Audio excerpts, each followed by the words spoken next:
Donc, je vais vous défiler ça,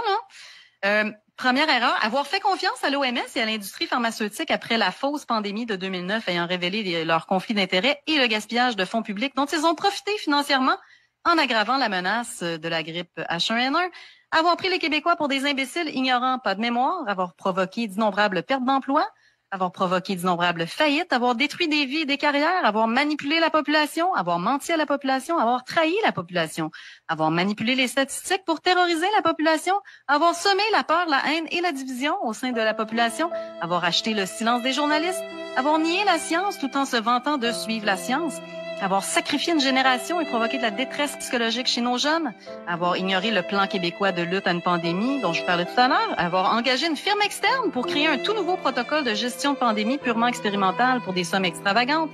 avoir nommé un comptable comme ministre de la Santé durant la supposée pire crise sanitaire de l'histoire de l'humanité, avoir refusé de rencontrer 700 médecins durant la supposée pire crise sanitaire de l'histoire de l'humanité, avoir empêché les débats publics durant la supposée pire crise sanitaire de l'histoire de l'humanité,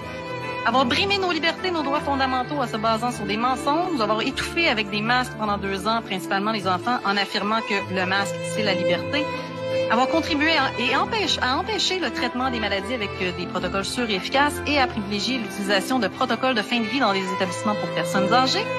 avoir instrumentalisé nos aînés avant de les abandonner, les maltraiter, les laisser mourir, pour ne pas dire les tuer, entre autres avec sa propagande de peur, qui a fait fuir le personnel des établissements pour personnes âgées, qui a exacerbé les pénuries de personnel, menant ultimement à d'innombrables décès dans des conditions absolument inhumaines, avoir utilisé la police pour instaurer son régime totalitaire, avoir empêché des personnes mourantes de vivre leurs derniers moments avec leurs proches, avoir créé des mesures sanitaires complètement arbitraires et anti-science, avoir été à l'origine d'une propagande haineuse sans précédent,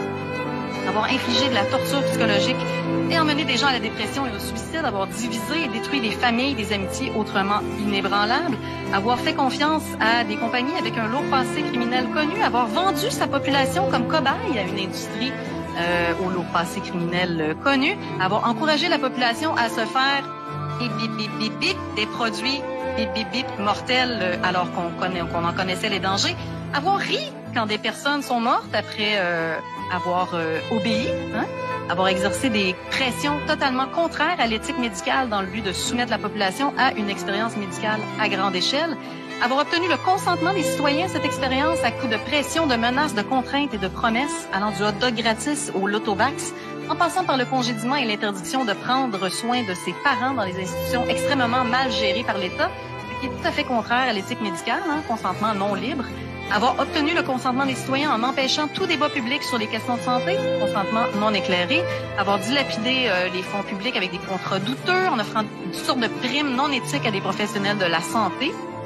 avoir ignoré le code de Nuremberg, avoir prétendu sauver des vies avec des mesures expérimentales, anti-sciences, liberticides, non prouvées et mortelles, tout en prétendant qu'ils nous protégeaient et que c'est la science, avoir provoqué d'innombrables décès par sa négligence criminelle, disons-le, avoir abusé de tous les pouvoirs et instauré une dictature sanitaire, bref, avoir été le pire gouvernement de l'histoire du Québec. Amen.